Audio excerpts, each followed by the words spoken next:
why it's really important to have a plan and understand what your goals are. In fact, my camel out there is suffering right now with a broken back. So I actually found Pepe when it was only a couple of hours old, and I'm like, oh, this is a funny meme. Oh my god. Yo! Who is this degen? The old man is swing trading over years at a time. And it's like, that's where the real money is made. The answer is a permanent loss. With single-sided staking, you don't have to worry about the permanent loss. Really, at the end of the day, it's just a matter of a macro market. It's just what happens. If you're aware, if you're disciplined, you can hone that into further financial growth. Financial freedom, so we can actually live life and not have to be constantly living paycheck to paycheck. I mean, that's the ultimate goal, more or less, right?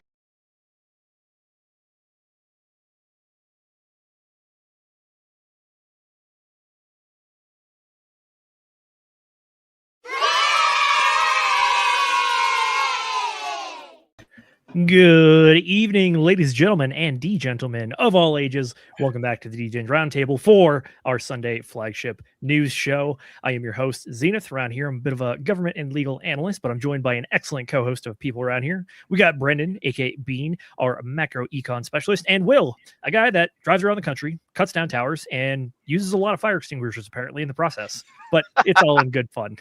We're here tonight to talk with all of you guys about what's going on in the world of crypto. We did have a little bit of a comeback on the Bitcoin side of things, which helped the markets out a little bit. But we also have a big prediction from the head of the SEC himself, Paul Atkins. I know, usually in the past when we talk about the head of the SEC, it was that one Gary Gensler guy, and we go on tirades and soapboxes for hours on end. But today he actually has a rather bold prediction saying that a good chunk of the financial markets are going to be on chain within 2 years. I know there's a crypto world, so that's an eternity. But at the same time, for TradFi, that is pretty darn quick. Outside of that, thank you guys so much for joining us. Let's go around the table. Brendan, how you doing, man? What you been up to? Oh, I'm doing pretty well. Had a pretty relaxing day. I was out with a friend in town visiting from Vancouver. So we were out Friday. Today was kind of just a relaxing day, watching the football and, enjoying a little bit of R&R. But it was good. Some good football games on today. And we got a little pumpy pump from the Hex ecosystem. So that was interesting. Yeah, man, I'm positive. I'm staying positive. I'm in bull market mindset, baby. Let's go. I love it. Speaking of which, we also got Will here with us. Will, you were mentioning something about scooping up some Hex for some cheap prices there. Yeah, bro. I was like, I timed it pretty damn well, and I was able to scoop up the low when Hex was like, I don't remember how many zeros it was, but it was like something, and then like 2.7 or 2.6. And I think it bottomed out. It like wicked out at like 2.5 or 2.4. But I was able to get a buy order, just like a tiny little buy order in at that like liggity low, and it was so fucking cool because it's like I very seldom buy the lows. I'm not good at TA. I'm not good at timing things. I'm almost never sitting in front of my computer screen. You know, I'm over knocking down towers or driving places. So the time that I get in front of the computer is very limited, and I was able to put a DCA in at the Hex low, and so I caught the falling knife. You know, I would have bought Hex no matter what the price was, but like I'm just glad that I'm glad that I caught the bottom. So that was pretty sick. That was pretty awesome. Hey, if you can scoop it up, scoop it up. Way to go on the timing, whether it's luck or skill, and just call it skill. Yep. But go for it. No, go ahead. I was gonna say, speaking of driving, where are you at right now? So I'm currently in New Mexico. So I was supposed to be at the job site this morning at 9 o'clock, and the job site's on top of a mountain in the Santa Fe like National Forest, and all we had was like a GPS coordinate, and we plugged it into Google Maps, and it's like, oh, take this road, that road, whatever. And then we're like driving up into the mountains, like the three of us, me, Mike, and Levi, the guys that I work with, and it's like, turn left here, and it's like there's a cliff there, and it's like we can't turn left because it just goes fucking down into nothingness. We're like, well, Google's not going to work, so how the fuck do we get there? And so we're like driving all over these back ass country dirt roads in the mountains in the middle of a fucking mountain range, and like we're trying and like I'm taking my little mini bike off of the back. I got my mini bike with me in the back of my truck, and so I can like scoot around wherever I want to. It's an electric one. It's not a gasoline powered one. So I only have until the batteries run out. And I'm like scooting through the forest, trying to find trails up this mountain range. I'm like running into creeks, running into rivers, going down like old logging trails, and just getting lost everywhere, bro. It was so crazy. And also like in New Mexico right now, I'm at like 8,000 feet, like something around there. And it's like there's bro, there's snow everywhere. There's rundown roads. It was all day long driving. Oh, can't go that way. Drive all the way back. Drive in a different road. Oh, can't go that way. Drive all the way back. And I finally made it up to the job site.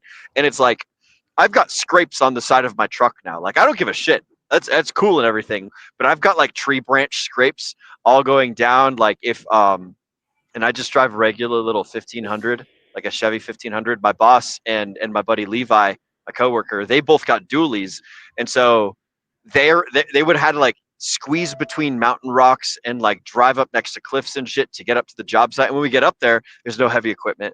There's no like dumpsters. There's no nothing. It was just like an empty job site. So it's like, well, how the fuck are we going to knock this tower over if it's just us with our, rinky dink little meat sack bodies and things? And so it was just a really fun and awesome day of like driving around in the woods. I basically got to adventure all day long and get paid for it. So that was pretty cool. So my day's been awesome. A whole bunch of zeros and losses in terms of like getting jobs and things done, but like great adventuring in the woods and driving around. And at a certain point, we had all split up and went in different directions to try and find our way up the mountain to this site.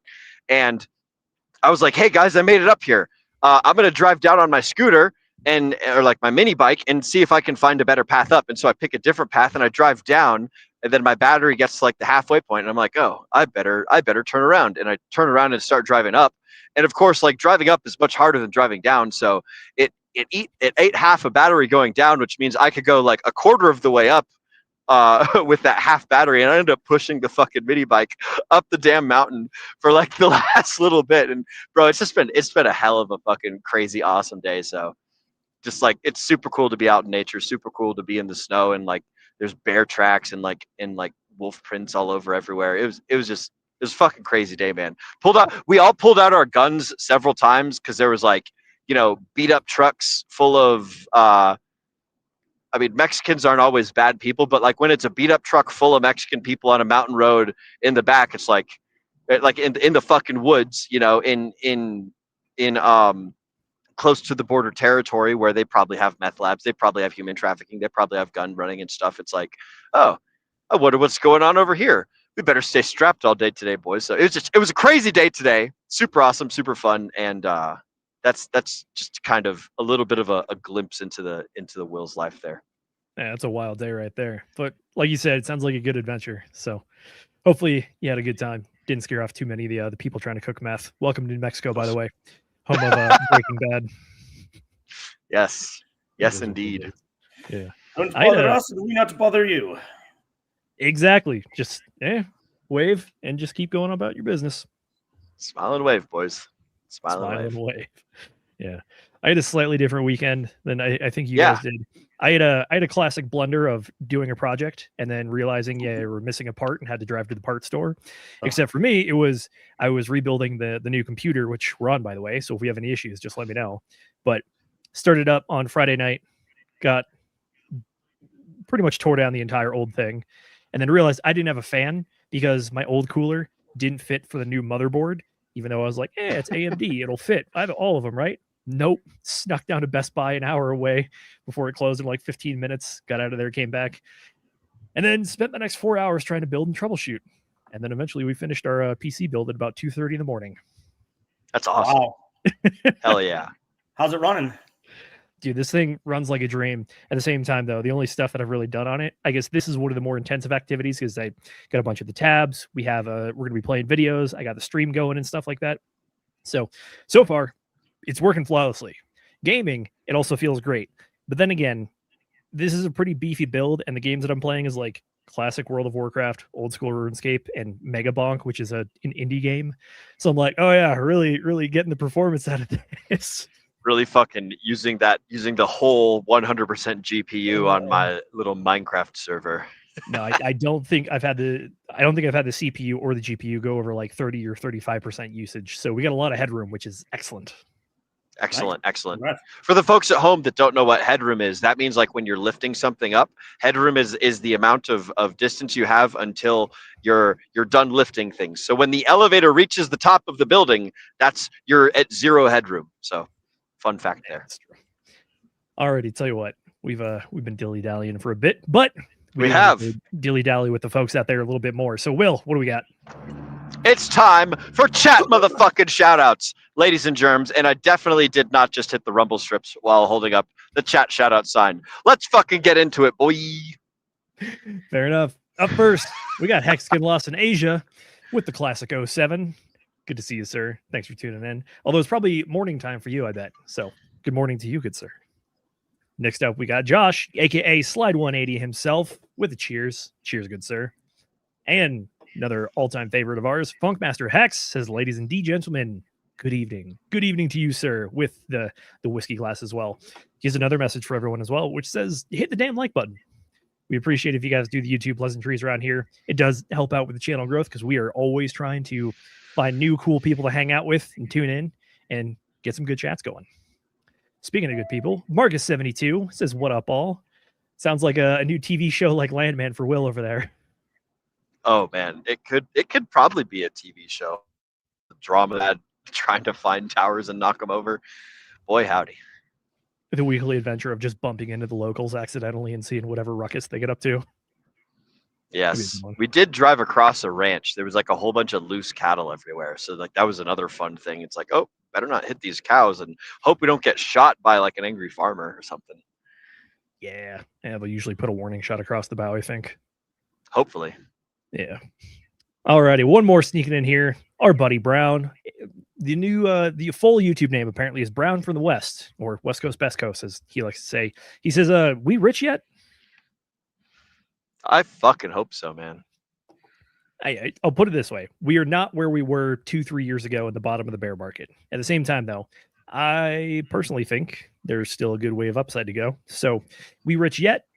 2 more weeks. You know how it goes. We are rich in friendship and lessons learned and stories to tell. We might not be monetarily rich, but there's more than one way to be rich.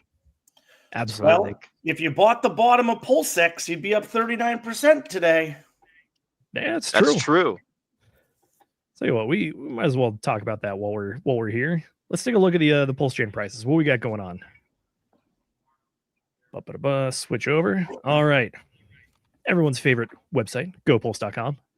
Oh, looking at a big double-digit day. Everything is up at least 25, 27%-ish. Pulse chain, 4 zeros and a 2, up 27. PulseX, the big one, up 55% pretty much.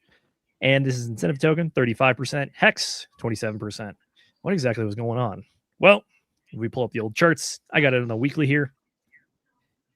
There was officially a new all-time low for Pulse Chain. So, is that the greatest thing in the world?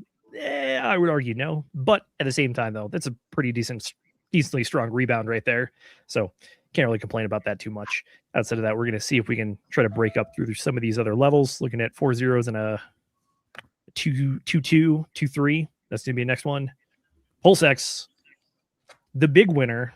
That's a nice strong recovery right there. Look at that. Mm-hmm.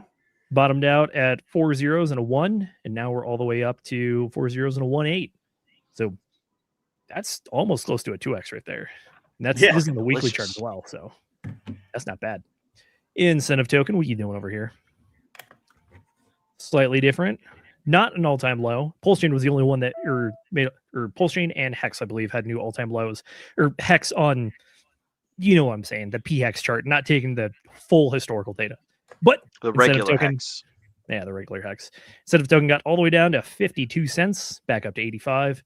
And the crown jewel, Hex itself, what are we looking at? All right, got all the way down to 25% of a penny. Now we're back up to about 40%. So decent little recovery there. Ooh, that is an all-time low, isn't it? That on this chart anyways. Historically, no, but for P-Hex or the Hex version on Pulse Chain, yes. We are at a bit of what could possibly be a slight resistance level, although we didn't see much support on the way down. So I'm curious to see how much data we got in this range and how much it's going to affect it. But yeah, we could see some recovery, hopefully. Outside of that, we might also mention it while we're here. But gentlemen, we are officially in the rate hike era for the Prove X sacrifice. And if we look at the numbers, there was a big change since the last time we saw this one. Last time we looked at this, I want to say we were sitting around $7 million. That was literally like the day before the rate increase started. Now we are, 5-6 days into this, and we're already up to almost $16 million. So we doubled in the week where we expected some last minute inflows there, but we doubled that. So what were you guys' takeaways from this one? Well, it's kind of interesting. First, yes, I think it was more than we expected to see. With sacrifices, we always see a lot come in at the end, right? That's not uncommon. But to see how much came in, and for me, it was on the last day before we had our first hike of 6.25%. We've had over 3 million come in since then. And every day, even though there's been more hikes, we're seeing more and more money still come in. So it's kind of weird to me. It's like, why are people putting more money in? Like, were they waiting for something to clear and it just happened to get the money into the account finally? Like, I'm just a little surprised that people are putting money in still when they're getting a worse rate. Well, I mean, it's kind of like they could be getting the FOMO, like, shit, it could be new money coming into their pockets. I could speculate as much as I want, but it reminds me a lot of like the t-shirt idea. It's like, shit, gotta get these as quick as I can because they're only ever going to be more expensive, so better late than never, I guess. But it is amusing that so much has come in after the rates started going higher and higher.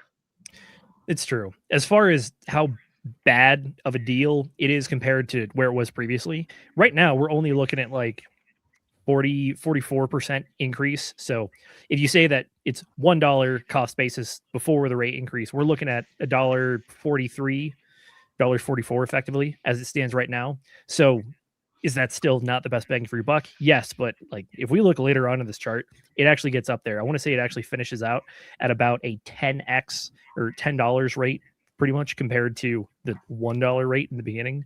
So I imagine we'll see less and less inflows as time goes on. But at the same time, though, like apparently people were willing to stick it in after the increase started just to kind of see what was going on. And at first it was only like a 6% tax, but after that it starts increasing by 6.25%. Pretty rapidly. Yeah. So this is the linear chart. If you want to go to the logarithmic chart, it's a flat on stair step, meaning that it's multiplying by the same effect every day. So each of this stair step is that 6.5% that you see, but it's on top of that already 6.5 cumulatively for every day previously. So overall, look, $16 million for a sacrifice, still not massive. It's a lot bigger than a lot of tokens that have been launched over the last 2-3 years, namely looking at you meme coins. But at the same time, people still were able to make a decent bit of money on some of those. Granted, a lot of other people lost a lot more money, but that's kind of just how crypto goes. Yeah, I'm kind of, it's kind of the reason that I ended up sacrificing a little bit was because 15 million is still pretty small when it comes to projects that Richard Hart's involved in. And, I tend to try to be a little contrarian. So if everyone's believing that this is going to dump like every sacrifice is dumped, and then they're just going to scoop up coins at the bottom, I could see a scenario where that doesn't happen because everyone expected it to. I mean, this is a small amount of money. Some of the largest whales in the ecosystem have been in the ecosystem for a long time, and they're believers like Buck and Dylan. I don't know how much money some of the other whales invested in there, but they had, I think, over $5 million. Yeah, you pulled it up there, over $5 million in their pool there. And so it's kind of crazy because I saw people still putting money into their pools, even like last day and then the next day after, and they were getting hit like 33%. So the whales in that pool are, in some cases, on some people's money, are getting an additional 33% or 40% in addition to the almost 3x multiplier that they have. So there are going to be some pretty big whales that own a fair amount.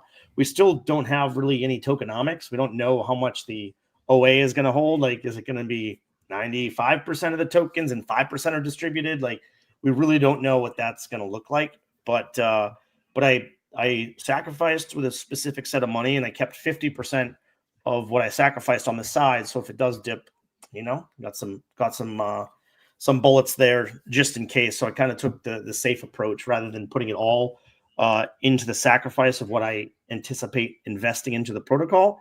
I have 50% on the side, and then, well, I guess 33% of 2/3, 1/3. But look, if it doesn't dip, then I'll just put that into something else, right? Like, whatever. But we'll see. I'm very interested to see how this happens. And look, you could see a dumb whale come in and still put some money in here, but I think we're pretty much past the point where we're going to see anybody put a significant amount in, just because of, like you said, the 40 already something like 40% less. So yeah, it's interesting. I've got a confession to make, guys. I'm a total fucking normie. I'm like super normie when it comes to sacrifice. Like, Richard made that video and I got FOMO, and I'm like, I better throw some fucking money in. That was my entire reasoning for sacrificing for ProveX. Is he made the video, and in the video he's like, it's probably easier to make this new thing pump, and I'm like, damn it. Well, you got me. I'm in.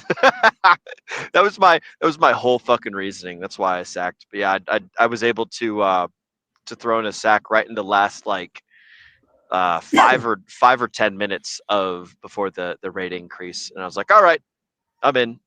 I'm here. I don't think you're the only one, my friend, because we saw a lot of money come in at the end, and yep. I think that video that he put out is a big cause of that. There's no way to deny that could have a huge impact. Yeah, absolutely, man. But anyway, that's the reason that I sacked. That was my whole thing. It wasn't like, oh, I'm a smart boy. It's like, oh, Ricky's talking and he said this is probably a cool thing, and it's probably easier to make it do crazy multiples as opposed to other things. I'm like, oh, all right, time to throw money at it. And so I did. It's like enough. It was my entire thought process. Super peanut brain. I dig it.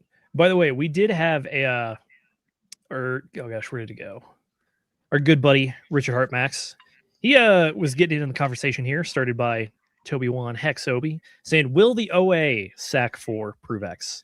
Apparently the poll results said, not this time, but just by a slim margin. And after that, I guess Max was keeping it going, seeing some theories going. More dilution, low benefit to pulse-chain cores. Market cap actually matters. OA coins not accepted. No reason he won't. The OA will want 90% of the supply, like everything else. So, I gotta be honest. I'm not fond of these type of like polls or lines of thinking sort of thing. It's not. It's like, ooh, do I think popular celebrity is gonna do something? Ooh, Well, I guess it's the game theory behind it, right? It's like, what's the game theory if the OA does or does not sacrifice? Yeah. I mean, it's good to consider, I suppose. Hear me out. I think we may have touched on this a little bit in the past, but I don't think the OA or the OA has to sacrifice for it. No. Just because of the way that token distribution works, the creator of the project is ultimately responsible for the original dissemination of the tokens. And similar to a lot of the stuff we've seen in the past, there's no reason not to just allocate yourself tokens if you create the project. Sacrificing for the OA, I mean, it's pretty much just refunneling money back into your own wallet if the OA is Richard Hart. So the only reason for it would be to maybe like try to knock people off a pedestal. But like we talked about in the past, if you did that to your own community after getting them to create this competition, that would cause some hostilities, I think. So, Max, to answer your question, I don't think the RA is going to sack because there's not really a reason to. I just don't see upside potential to it.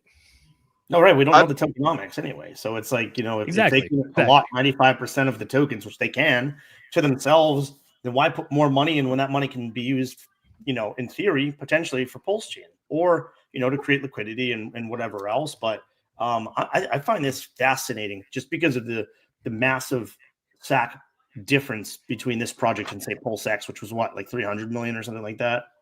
Yeah, definitely that 9-figure range for sure. Yeah. Well, that's not entirely what I meant. What I meant is more of like it's a drama thing. It's like yes, it is engagement farming on social media. Yes, you are correct. Yeah. But at the same time, it does keep the conversation going, and every once in a while you can get some good input and get a new theory you might not have seen before. I guess so. I would just prefer to see people like doing things and building stuff than be like, oh, do you guys think that Cool Guy's gonna do X, Y, and Z? Like, I don't know. That's my own personal preference. I am not fond. I get it's probably beneficial that I don't spend a whole lot of time on Twitter, so I don't get my jimmies rustled by these sorts of things. I would argue that's just good advice for life, which is don't spend a whole Yeah. lot of time on social media. Yes, this is true. But even if you're that way, I think Hexagon Lost in Asia might have something you might have not have thought about before. He says ProveX is about believing something. That's why he gave his sack. I like it. There you go, bro. What a rascal. And I apologize that you're following this one up, but we do have an important person, or a person very special to us, coming through. Tam Tam says, hello, my lovelies. Good to see you, Tam Tam. She is also excited. Tam Tam. She says, it's nice to see us pumping with the fire emoji. It absolutely Yeah. is. I just looked up my buys. I told you off camera that I had bought like right about the lows. So my ink buy was at 52 cents. Ooh, nice. Good sir, Well you done, got sir. the low. Yeah, I know, it's ridiculous. So I bought all 4 coins equal distribution. I threw grand in, and it was a nice little chunk. I'm like $200 to get like 20 million, 23 million, 25 million PulseX or something like that. Felt like a steal. I don't know. It is good to steal good prices. Well, but you never know if they're going to keep going down, right? I'm like, this is really low. And, I was like, throw a little bit in. So we did. Yeah, it's true. It's all comparative. I've also bought like every low or close to it. So it's like, okay, if there's another one, I'll find more money to put in. We're going to go back to the couch cushions for a third time. Yeah, pretty much. You guys are going to see Will on the black leather casting couch. Like, well, I guess we're back here again. Oh, that's me. How did I find myself in this situation? Or Baba O'Reilly starts playing in the background. Boo. Anyways, smooth transition away from that bombshell. Gentlemen, let's get to one of the main stories of the evening. Right here, coming to us from Coin Bureau, or actually a Fox Business interview. The SEC chair, Paul Atkins, quote, all U.S. markets will be on-chain within 2 years. Well, let's see if you can back it up with maybe a good justification there. Please let me know if you cannot hear the audio, but otherwise, let's get going. Tokenization is the idea of using that audio up a smart little bit. contracts or tokens on chain to be able to that represent, say, an underlying security. And so then that tokenized security is a security and would be subject to SEC rules by law.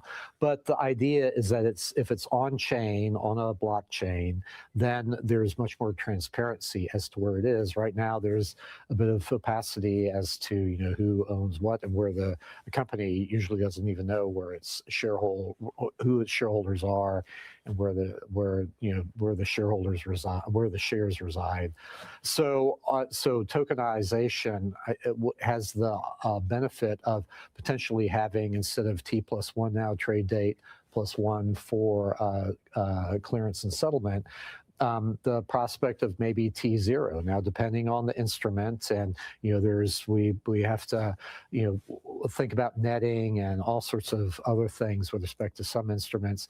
But in principle, the idea of on-chain delivery versus payment and receipt versus payment, DVP, RVP on-chain, is a prospect of de-risking the markets, making them much more transparent and then sure as far as clearance and settlement, because it's always that the gap between clearance and settlement and then delivery and payment is the real introduces risk into the system. Do you expect this is where financial services is going? Are the major banks and the brokers out there today moving increasingly toward tokenization? Oh, absolutely, and it's the way the world will be. Here in the, I mean, maybe not even in 10 years, maybe even a lot less time, maybe a couple of years from now. So I think that all of this modernization of the markets, I think, is good, and the trouble that we've seen here over the past few years is that the SEC, unlike historically, it never was necessarily at the vanguard of pushing new innovations. It was always a little bit behind the market, of course. But here recently, it's been almost standing athwart the marketplace, and as it's as all these new innovations were coming about. So that's no more. We're actually embracing it, and I believe that we need to be embracing it to keep the United States at the forefront as far as cryptocurrencies and whatnot. There were really only 2 countries in the world here in the last few years that were working to make cryptocurrencies illegal, and that was Communist China and the US through the SEC. So that's changed. It's a new day now, and so we want to embrace this new technology. Well, I'm not saying that the CCP in the US or the SEC under Gary Gensler's leadership are in bed, but they were doing similar things, and that comes from Paul Atkins right there, the current head of the SEC. Apologies for the long clip, but pretty much what he's getting at here is, look, there's good reason for moving markets on chain. Number one, you have clarity and you have speed. Outside of that, technological advantage is something they are hoping to gain with this sort of thing. But at the same time, that's an aggressive timeline. I know the clip we got, he said, it could take up to 10 years, but we're hoping for shorter. Ultimately, the timeline he did give was 2 years. So do you guys think something like that is possible? For all of it, that's a lot. Maybe not the entire marketplace, but possibly like the big boys, the most traded, most volume, that kind of stuff. I mean, yes, because these companies are going to be, they could easily hire their own people to tokenize, have their own platforms. There's another benefit of tokenizing that you didn't mention. I think it's kind of big, is that traditional markets trade 8 to 5 Monday to Friday, or 9 to 4, whatever it is. And if they tokenize them, that also allows people to trade in an extended period of time. So is that good? Maybe. Is it, because if they have the certain amount of time, they can kind of market make. And look, you do have your trades before market open and after market close. Those do exist. They just don't settle until the actual next day. So things can get a little bit dicey there. But nonetheless, there are still some trading happens before and after. However, I think it's good. Look, it's transparent, it's faster, it's easier. Again, allow for voting maybe in an easier way, like with DAOs and things to that extent. And then long-term trading. So I don't know what the realistic approach is. Like, is anyone doing it? I know they're talking about doing it, but I'd be surprised if we even had 50% tokenized in the next 2 years, honestly. I think I'm right there with you. It is an aggressive goal. At the same time, though, when you have some of the largest people in the industry all aligning to make something happen, I think you can see that happen relatively quickly. Granted, these are markets, not individuals, which is just a collection of individuals for a market. But at the same time, I think that if properly motivated and if they actually see the benefit for it, there could be that incentive to get it going. But like you mentioned, one of the big things here is that this does speed up the process. Because for the folks out there that have done like some retail trading with stocks and stuff on like Fidelity and whatever clearinghouse you use, there's multiple steps to it. There's clearance, there's settlement, and then there's payment. And they're all very separately. And sometimes it takes upwards of 24 hours to happen.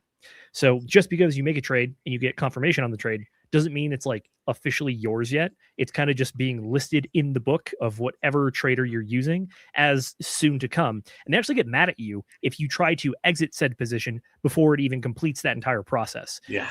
You can even get flagged enough for doing it enough times where they'll actually just like temporarily lock your account or just close your account entirely. So going to blockchain, does it solve these issues? On the surface, I would argue yes.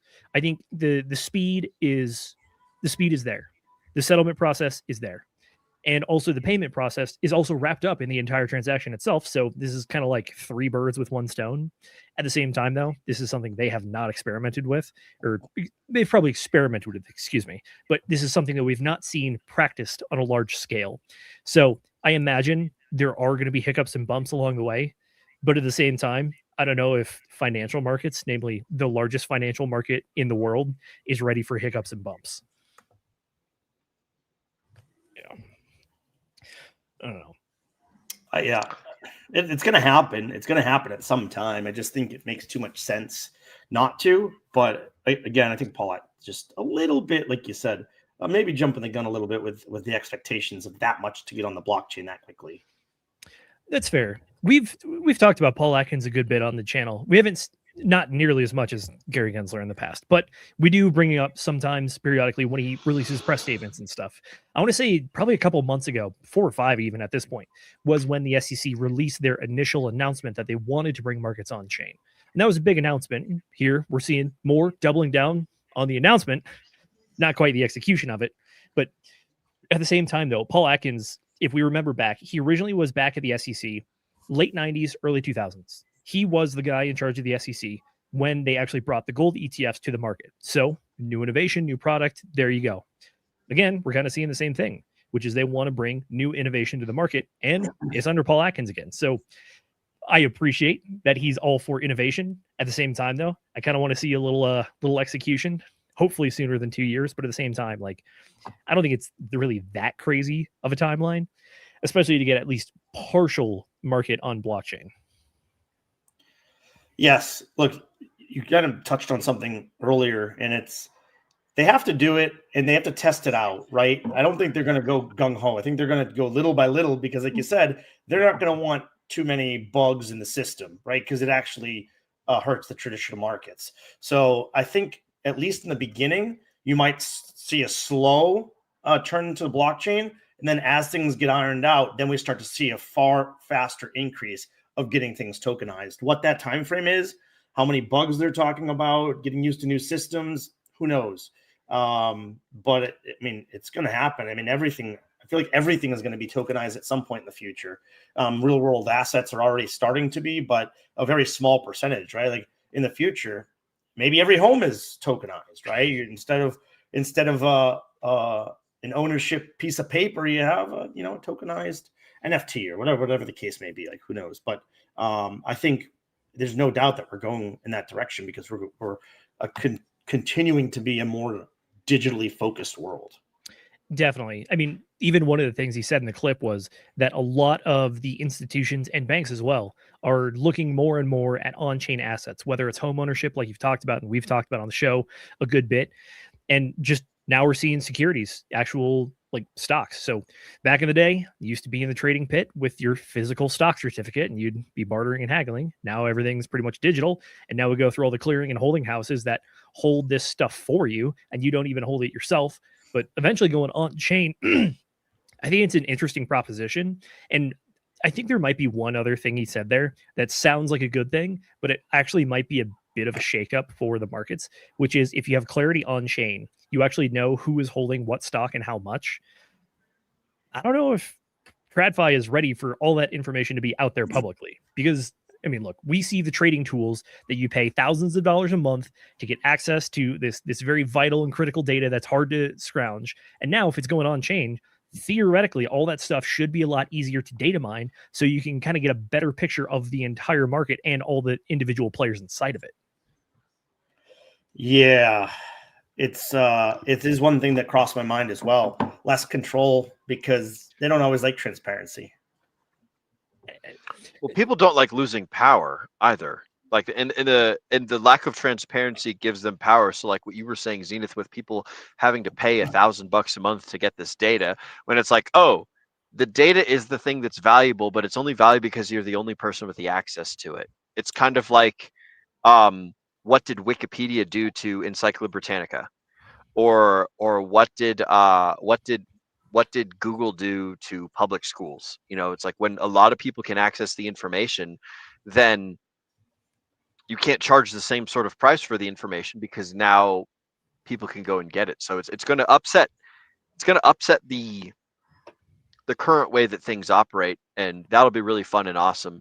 And there will probably be a lot of corporations or entities or whatever that try and fight it from a legal perspective, or sort of like retain their monopolistic control over it or something like that. I don't know. Is what I'm saying making sense here? It does. I actually think there's also a flip side to your argument as well. So correct me if I'm wrong here, but what you're saying is that because this data is easier to get, theoretically, it means that more people are able to get the data and use it effectively. Hear me out. What if this is actually an increase in data? What if this is actually more data than is out there already? Therefore, it's going to be harder to parse it. So just because the data is easier to access, it doesn't mean it's going to be easier to actually understand and get a holistic picture of everything going on. I mean, hell, like look at all the blockchain tools that we have right now.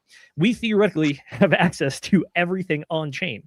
But if you wanted to, I don't know, try to create yourself a snapshot of all the different wallets that sacrifice for the ProveX sacrifice holistically in one spot, how do you do that? That's a big I like ask. where you're going with this. It's a very specific ask. So hear me out. I know you're saying go ahead. It's going to change the tools that are available, but theoretically, like if it's more data, it could also open up more opportunity for people to create these kinds of programs and oracles and interpretations to actually parse the data and give you an interpretation of it. Yep. So the value isn't changing. Well, the value is changing. It's going from the value in accessing the data to the value of processing the data. This is I don't know if you remember, Zenith, when we covered the book Building a Second Brain by Tiago Forte, but this is one of the things that he talks about in his little realm of content creation, is how we've transversed from the information age into the reputation age. So kind of sort of apply this principle to the stuff that we're talking about now. Before we had the information age, we were in the industrial age or something like that, where people didn't have access to the information, so the information was valuable. Now everyone has access to the information, but nobody wants to spend the time, which is now the valuable thing, the time and the attention to parse through it all. And so you have to pay for someone to basically be a consultant, or be a filtration mechanism, or to be a sorter, a data analyst, or something along those lines, to go through all this information that is now free to you and process it in such a way that gives you power, gives you sovereignty, or gives you the things that you want, right? Is that where you're going with this? Yeah, that makes perfect sense. And by the way, we do have an excellent question from Hexagon Lost in Asia. He says, gents, I understand the transparency. On the other hand, is there a way that this actually gives Wall Street too much power? Main Street. He gave us. Sorry, Wall. Oh, okay, yeah. You're good. By the way, if you can elaborate on this one a little bit, that would be excellent. So I'll try to take it from the top. So going on chain, does it give Wall Street too much power? Okay, how would going on chain potentially give Wall Street more power? Well, it could allow for more full transparency of information, meaning that they understand everything going on. If you have a better understanding of the game, and you're maybe, I don't know, BlackRock, Vanguard, one of those folks that are actually of the size that you are able to affect markets at this level. Theoretically, yeah, because it could give you a clearer picture and actually maybe reduce risk about what the possibility of your actions are and their effect on the market. So theoretically, it could. I think that at the same time, there's a lot of layers to the financial products, because even just talking spot buying is what it is. But inside of spot buying, there's also things like futures and options trading. So you could potentially try to track on chain to see if people are trying to go for like a short squeeze or something, or if there's a bunch of longs that are out there. So I think you might be onto something there, which is that if you have more data, you have the ability to see outside of even like just a marketplace that you control. Because that's one of the things we've talked about, which is like, especially for crypto, options trading on crypto is an absolute fool's game, in my personal opinion, because the markets move so volatilely and they're able to be affected possibly by the people that are holding your options contracts just for the purpose of liquidating you.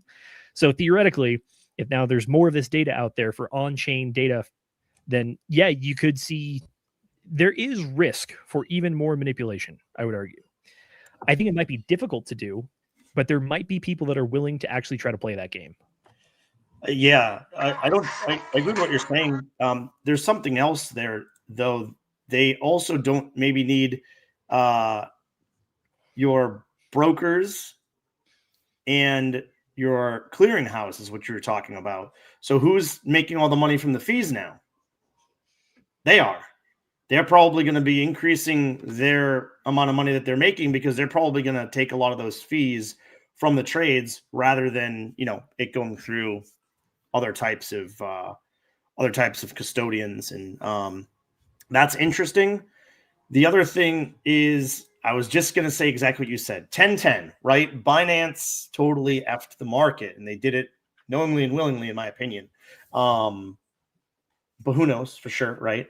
So I do think that it gives them an ability, like you said, with the shorts and the longs, to manipulate the market to even a greater degree. Because look, they already manipulate the market, but that data that they can get now would be crazy, and they have the money.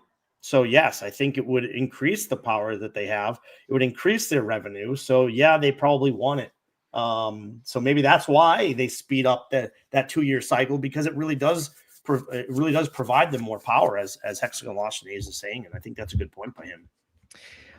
Yeah, gosh, I think one of the big things to keep in mind with this entire discussion, though, is that, are we kind of fans of moving markets on chain? I would argue yes, because we like the technology, we think it's the future, that kind of stuff. At the same time, though, you got to understand that pretty much when you make a change, there is always going to be risk involved, just because there's going to be new variables, new systems that you have to deal with. So in this case, we already talked about it, the hiccups and bumps. What do those look like? Well, I don't know if these guys know what those look like exactly. I think we have a pretty good picture based on everything else that's been going on in the crypto sphere for, 16, 17 years at this point. So like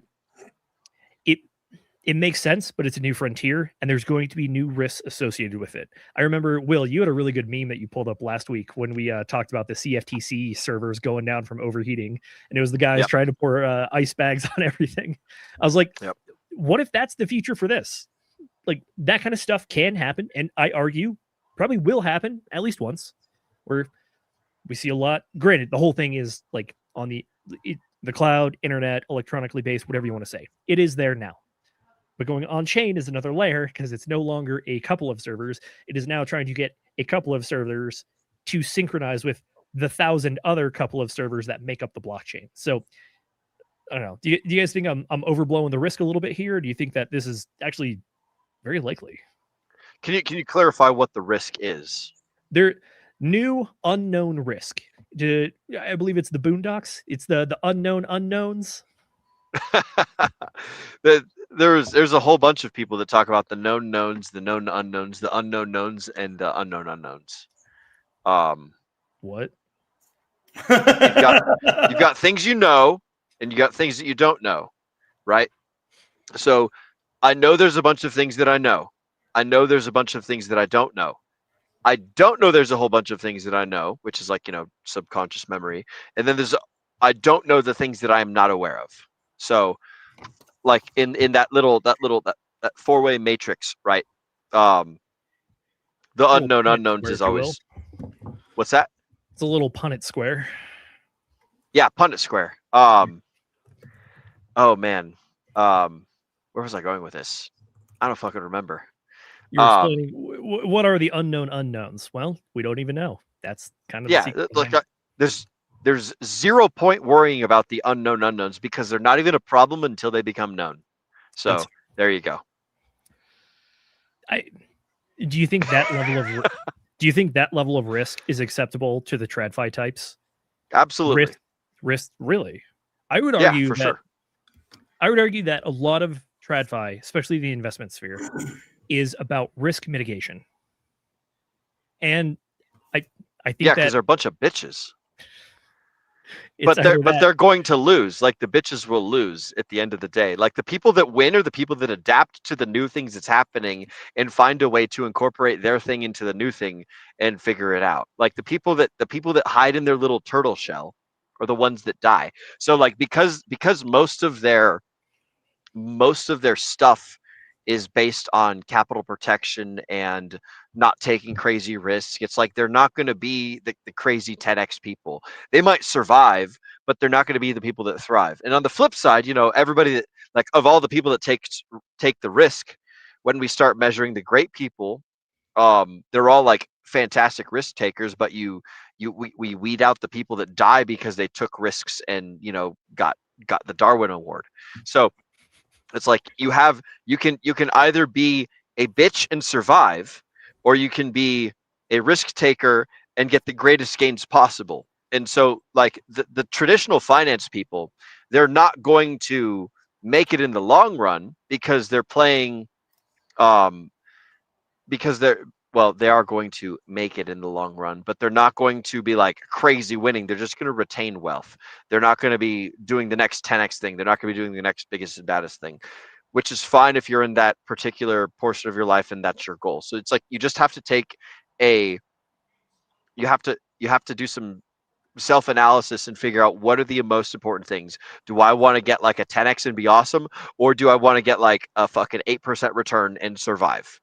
You know, like the people that get the 8% return and survive over the long period of time, they get stamped out and they get overcrowded and they get pushed out of the way by the people that are taking crazy risks. It's kind of like the countries that are not at war constantly, that are just at peace all the time. They don't generate warfighting tactics. They don't generate new skills and strategies. They don't generate new weapons and crazy awesome things. The people that are at war constantly are you know, they're going out there, they're dying, they're learning, they're making better guns, they're making better trebuchets, they're making better bombs and shit, and they're increasing the whole time. So it's you just have to pick, you know, which branch do you want to walk down, and you have to gauge what your timeline is. So I don't know if I'm kind of going off on a little tangent here. No, that makes sense. It actually, I think it actually feeds into what I was going to say next. So I'm actually very optimistic for reasons that are even beyond what the initial video was talking about. The initial claim is that markets are coming on chain. Okay, I mentioned in the past, markets are made of individuals as well. These individuals are some of the largest players with the most capital under command that we have ever seen on the history of the planet. These also are the type of people that will dig under New York City to lay their new fiber optic cable to get a 2 millisecond advantage over their competitors to get their orders into the market first. That is a level of innovation or desire for edge or advantage that I think is exactly what you're describing there, which is that these are the countries that are constantly at war. They're always evolving, always looking for new opportunity. So will there be bumps and hiccups getting markets on chain? I think yes, absolutely. At the same time, though, here's what I'm so optimistic about. It's the second and third order effects of the players inside of the game. I think that this is going to breed innovation and competition for crypto. And this honestly is very similar to what we've been talking about for a long time, which is that in order for the crypto markets to grow, we need that competition and we need that innovation. And we also need more and bigger players in the game. These are those more and bigger players. And these are the people that have the ability and the access to drive this level of competition. Granted, at the same time, is it going to kind of crowd out some of the smaller folks from the markets? Yes. But the people that are in the markets now are people that I would argue are people that have been looking the long term, the long game, to try to get in on the ground floor before all those guys come in. Look, I'm not saying it's the last call for beer. I'm not saying that you can't stay here, but you got to go home, or you don't have to go home, but you can't stay here. But I am saying that I think the possibility of these players coming into the markets and bringing their markets to blockchain technology is a boon for blockchain technology because it's going to drive innovation. Granted, I think there's an entire other argument about, okay, theoretically, if these are those guys, then why don't they just go make their own networks for stuff? And that is a very fair argument, I would say. But as it stands right now, there are established networks and established blockchains that I think can handle this kind of stuff very well. And this actually feeds into what Brendan was saying earlier, which is it's not just why do it because they can. It's do it because these are the kinds of people that like collecting fees. How do you collect fees? I don't know. What about gas fees? What if that was your network? What if you were in control of that network and instead of having to create all the convoluted trading houses and clearing houses, you could actually just have control of the network and the gas fees come back to you? So, Bam. Good points there, Zenith. I will say, is it risky? Yes. But I think that not tokenizing is even riskier. Because if they're not one of the leaders into the tokenization, then they're going to be behind the 8 ball and they're going to lose assets under management to people that are on the blockchain. And so I do think that they see it as a risk, as a risk reward. But it's actually riskier not to do it, because if you're not up on the current tech, if you're not moving forward, if you're not, improving, then you're going to get left behind. BlackRock knows that. JP Morgan, I don't know if they know that. Fidelity knows that. They're one of the ones ahead. They already have their own crypto platform. So there's some interesting things there. And yes, look, is there risk from hacks? Is there risk from Oracle issues? Are there risk for custodial and private keys? Right? Like, is there a learning curve? Yes, but again, other people are going to start to tokenize, and it doesn't mean that maybe there's 2 ways, right? So, okay, you can buy it tokenized, or you can still buy it the traditional way, right? I'm guessing there's both are going to be options still. But if they don't tokenize and someone else is going to, and they're going to lose that business. So I do think that it's almost riskier for them not to be the leader, like BlackRock be the leader in this. So yes, risky, but there's risk in not doing it too. That's fair. To your point, I think we actually have a really good case study of that exact same thing. We don't have the data on it yet, but I do want to see what happens. Because if you remember, last week we talked about Vanguard, the people famous for saying we're not getting into this Bitcoin ETF stuff. They got into the crypto game. So I'm curious to see what level or how far behind they are compared to the competitors after what was effectively a year and a half, 2 years of being behind the ball there. I think that might actually be a good case study for people to see how far behind you can get if you don't choose to go with this kind of technology, and maybe translate that into the future a little bit and kind of see what that opportunity cost could look like.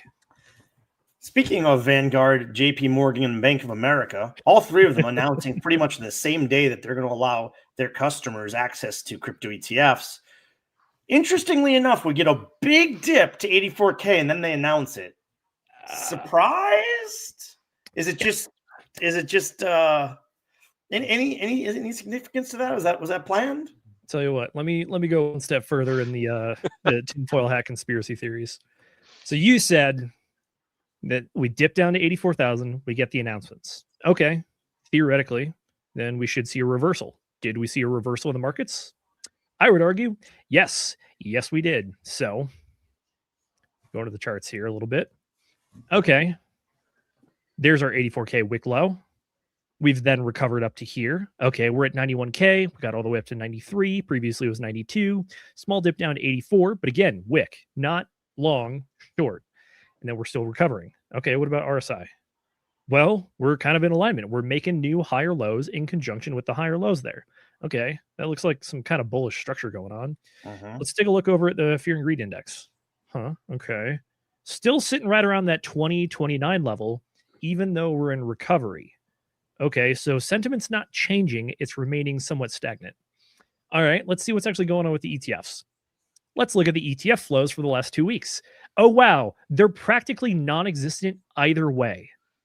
Meaning, I think you might be onto something, which is that the way it lines up is that the volume that I'm looking at is not aligning with the action that we've had previously. Granted, these ETF flows might not capture over the trade counters that those size institutions are able to make. But at the same time, like, hear me out. That narrative you're spinning, it makes a hell of a lot of sense, actually. It does, man. I was like, when I saw that, I think we kind of teased it on the Wednesday show. But it's just wild to me that it's like seemingly like blatant market manipulation. And now Bank of America is like, okay, we're gonna recommend up to 4% of your portfolio into crypto. I think they said 1 to 4%. So it probably depends on whoever your wealth manager is over there. But it's all three of them can't announce it at the same time and it be. I'm sorry. It's just there's too much data there that points to this being planned to some extent. They didn't all say, okay, wow, can you believe we all decided to offer crypto on the same day? Wow, so surprising. You can say that, I guess, to try to play devil's advocate here, you could say that maybe all of them independently were gearing up for this, and then one person announced it, and then the other people were like, ah, crap, we can't fall behind, and then we're forced to announce it. But hear me out. You're not wrong. It is quite the coincidence. And, well, comes down to you if you believe in coincidences or not. Well, I like It's the bad market luck to be rebound. superstitious. So just speaking of the market, Z, you mentioned bullish structure taking root, good bounce. I mean, look, we're not out of the possibility of, a 35-40% dip has happened in every bull market, right? So we know this is a unique cycle. We don't know what's going to happen. I know that still the majority of people are saying, tops in, we're going lower, but I just have this feeling that liquidity in the business cycle is going to make a massive play, and it makes a part of all markets. As the business cycle and liquidity go up, so do markets. So I don't know. It's interesting because previously the 4-year cycle also matched with the money supply and the business cycle, and this time it's not, at least the top of the 4-year cycle. So we have to see what's the stronger force. That's true. By the way, I swear you're like Nostradamus or something, because you keep just mentioning all the other stuff that I had pulled up. Here's one of the tweets I had pulled, coming to us from Alex Mason Crypto, talking about bull run patterns. All right, 2011, duration, 9 months. Bear trap at month 6. By the way, bear trap refers to this, saying that you go up and then you fake that you're done, but then you keep going up. Okay. 2011, duration, 9 months. Bear trap at 6. 2013, duration, 9 months. Bear trap, month 5. 2017, 9 months, bear trap at month 6. 2021, 9 months, bear trap at month 6. 2025, we're currently on month 6. Is this hard data? No. Is this an interpretation of existing data? Yes. So, look, I'm just saying it's out there. This is in the ether. People are thinking about this. It's taking up the headspace. Additionally, you mentioned the business cycle. So here we go. The Russell 2000 is the biggest indicator for alt seasons. It's about to hit a new all-time high. Same cycle, same breakout point. Russell 2000 and the alt market cap peaked in November 2021, marking the cycle top. Both entered a long bear market. Now, the Russell is sitting on its November 2021 highs, a key resistance zone. Above the breakout, these levels confirm the start of a major bull run in 2026. History shows us that the U.S. alts market, aka the Russell 2000, this is traditional finance companies that are pretty much outside of the S&P 500. It's the next 2000. And the crypto alts often move in sync. If Russell breaks out, Ethereum and alts theoretically would follow. Crypto market is in a state of fear following the dreaded 1010 flash crash, as you mentioned as well. And all leverage is flushed, which means it's the perfect scenario for parabolic pump to start. Here's the data, or the chart, if you will, that we got. Top is the Russell 2000. Bottom is the alt cap market. Well, I mean, if you squint, they look pretty similar. But the main point that they're talking about here is if you look at the highs to highs. So Russell 2000, we did have a high. Gosh, this is back in, I want to say 2020. Sorry, that's end of 2024. This is obviously the tariff stuff going on. So call it an anomaly, call it a correction, is what it is. But the point is, we're starting to break into those all-time highs. And this could be an indicator that, well, alt markets might be soon to follow. So there you go. Thank you for preempting the tweets that we had pulled up. Will is correct. The key word there is could. Yeah. I mean, scroll down a little bit, Zenith. Scroll down. Oh, dang. Where's the chart? Scroll up a little bit. A little bit. I want to get that chart in the view. Yeah, there we go.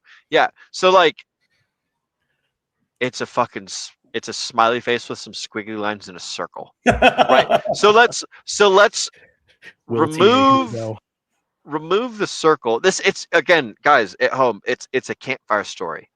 Okay. Mm-hmm.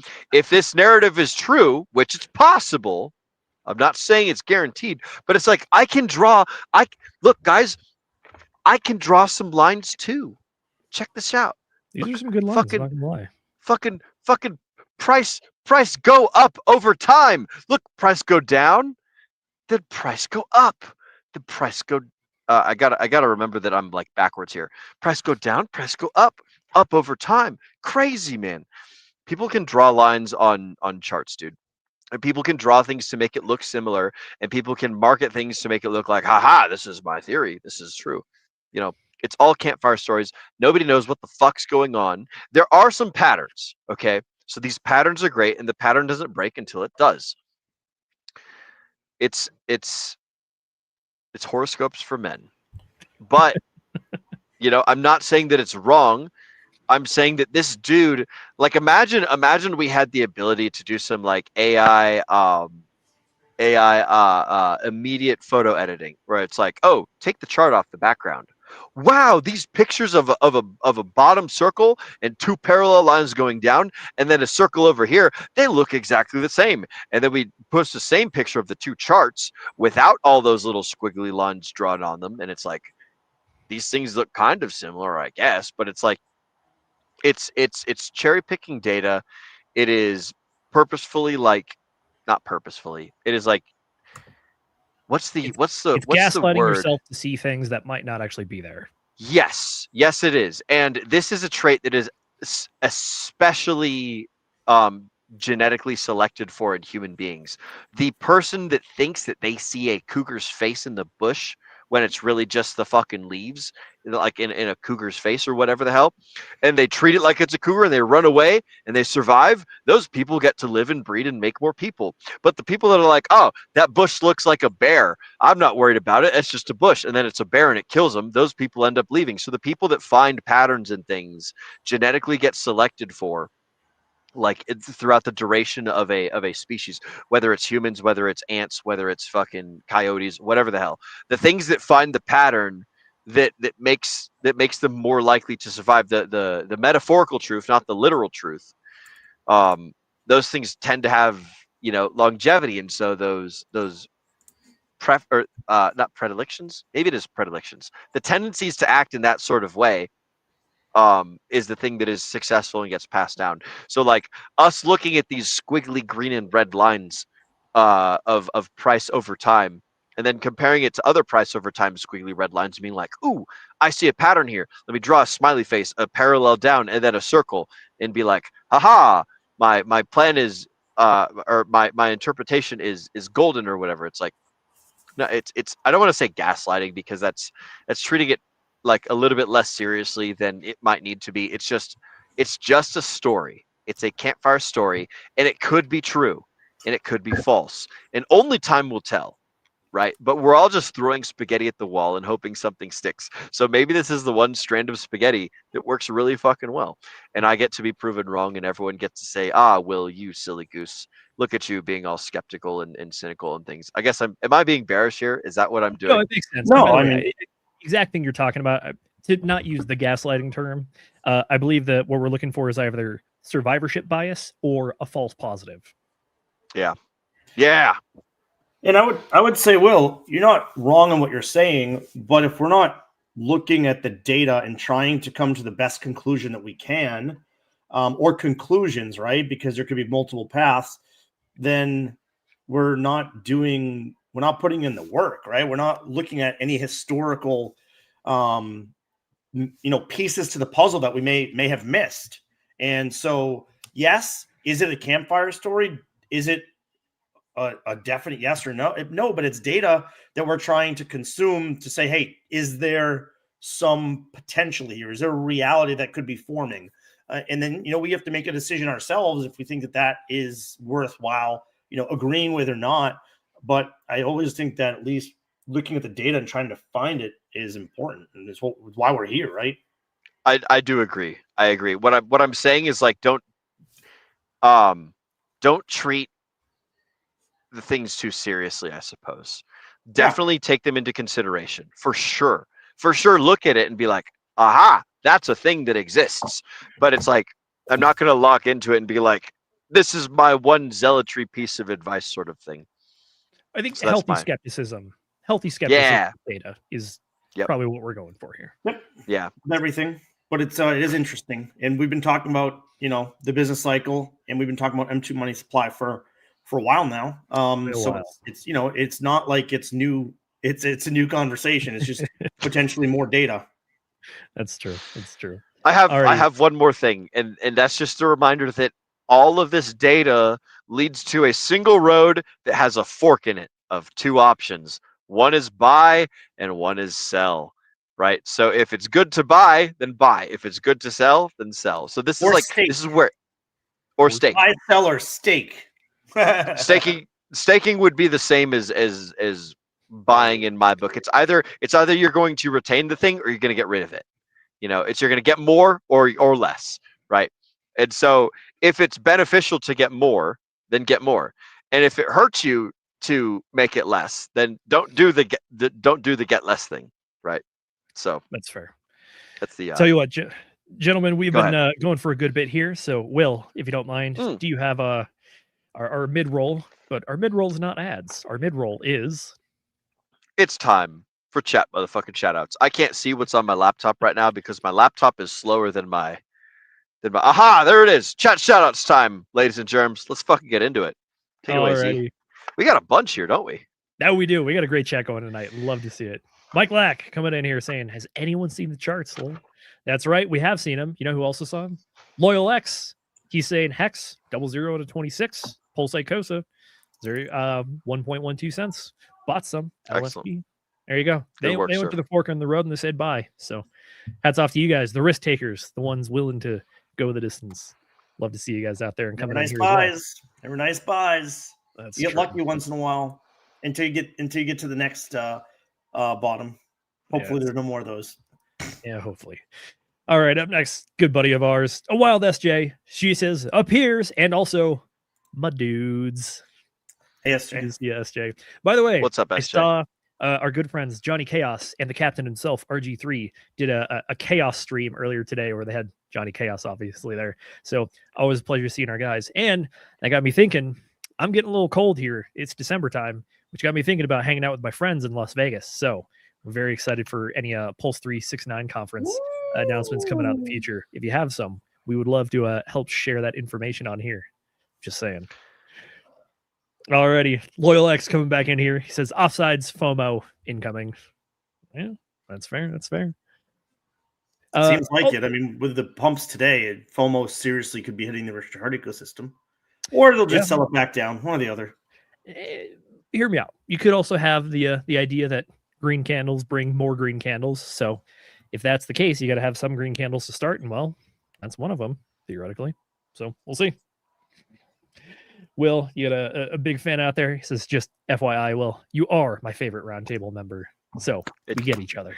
Not surprised. You are my most favoritist Loyal X 1737 of all the Loyalist X Loyal X 1737s that I know. You're definitely my favorite, broski, and I love you very much. So thank you, sir. By the way, that came in during the your unknown rant going on earlier. He also says, save the turtles. Thank you, Richard Hart. Another good friend coming in here. Moonmutt. Always good to see you guys. Always good to see you, sir. Thanks for tuning in. We also have from Hexkin Lost in Asia. Z, if everything goes on chain, do the people who control 401ks like my military TSP become a middleman? You just try to make money for themselves. Good news, bad news. They're already doing that. Good news, TSPs are actually slightly different than traditional 401ks because they are managed by the government. What they do is track the S&P 500 and the other associated funds that you can invest in. So it's kind of a roundabout way of mimicking the markets without actually being in the markets. So are the people there that make money off of you there? No, but it's also kind of slightly worse because it's the government effectively kind of creating investments for you. Look, does it go to the markets eventually? Yes, it does. At the same time, do you have the same direct correlation that you do by actually being in the markets? No, it's shades of degrees. I know it's complicated, but yeah, it's just the way it works. We got our good buddy, Pulse Jitsu, aka Fast Abdul himself, saying, I am here for the tech. In which case, I want you to know that Will is here to listen, Fast Abdul, talk about being here for the tech. But we also do have another person here for the tech as well, and that's Moonpilled Rational Optics. Good to see you, sir. He says, funny that we also have this in common. Yep. And then Brendan, Moonpilled did appreciate the conspiracy theory that you and I started weaving there. So says we might need some backups on that one. Get Alex Jones in on here as well. But he did have a really good quote. I like this one. It says, diamond hands are created under time and pressure. There is no greater pressure than hello, cell pressure. How are you today? That's a good one. Cat's Kitchen like coming that. in here as well with the fire emojis. Good to see you guys. Hopefully we can hang out with all you guys in Vegas sometime soon. Hopefully, whether it's for a Moon Gang meetup or the Pulse 369 conference. I don't know about you guys. I've been looking forward to this all year, and we're getting close. So I want to see what we got going on. I would love to help out again as well. That was a blast. Have we shouted out Mr. Hex Glenn? Where is he? Mr. Hex Glenn has hopped in here. Hello, Mr. Hex Glenn. Showing up with the hello. Hey, D-Gens. Good to see you, sir. I was scrolling through the chats because I was looking for something, and I happened upon our favoriteest Hex Glenn. Good to see you, broski. Welcome to the stream. Always a pleasure to see you. Alrighty. Ooh, Loyal X. Luck equals timing and preparation. Another good one as well. Like that one. Yes. Man. There's this really great quote by Pliny the Elder, who said, "Fortune favors the bold," as he headed off to Pompeii to save his friend right before the volcano exploded. And he never came back. We learned about that quote from his son Pliny the Younger, or whoever the hell Pliny the Elder's son was. But when it comes to luck, like imagine luck as you pull the lever on a jackpot, right? The more that you pull the lever, the more that you're likely to come up with that 777 or those 3 bananas in a row or something like that. If you only pull the lever once and it doesn't hit, then you've only done it one time. But if you pull the lever continuously, and each time you pull the lever, you're able to eliminate and learn from your past mistakes and find a way to pull the lever better, whatever the fuck, then you eventually just start winning and you get really lucky. It's like luck has everything to do with timing and preparation, which has a lot to do with just putting in the fucking work and being there and learning from your mistakes and recalibrating and retrying again and picking yourself up after you fall over. Give yourself permission to make mistakes and just keep fucking going. So thank you for putting that in there, Mr. Loyal X. Well said. Alrighty, that wraps it up for chat shoutouts. If you guys have any more comments, fun quips, or just stopping by to say hey, please throw them in there. We'll get one more going before we get out of here for the night, but we got a long way to go before then. Speaking of which, next story, what do we got going on? Let's see. All right, everyone's favorite, Tom Lee just flipped the Fed narrative. By the way, folks, the next Fed meeting is happening on the 10th, aka this week, I believe. Let me get my facts straight. Someone correct me if I'm wrong. Nope, I am correct. 2 days and 16 hours. So as it stands right now, we're looking at an 88.4% chance of a quarter-point rate cut, according to the futures markets. Or if you head on over to cmegroup.com for their Fed Watch tool, that is where you can get that data. But let's see what Tom Lee has to say. It says, everyone thinks rate cuts equals something is breaking. Tom Lee says it's actually completely wrong. The Fed isn't panicking, it's preempting. Here's why. Tariff inflation is fading. Jobless claims are stable. I may have a point of disagreement about that one, but we'll see. Labor market is holding. Technically correct. Maybe not the way you hope. And the September jobs report has recovered. Here's the killer line. Real rates are tightening if they don't cut. That is a little bit an allusion to what Jerome Powell is famous for saying is R-starred, or the neutral rate. This theoretical neutral interest rate that fluctuates based on wherever you are, which means that the interest rate is neither too restrictive or too easy. So this is kind of an allusion to that. It says, if the Fed sits still, policy gets more restrictive and growth gets hit. So now the cuts are preventative, not reactive. Saying it's bullish, not bearish, smart money will get it. All right, well, let's see what the Oracle himself has to say.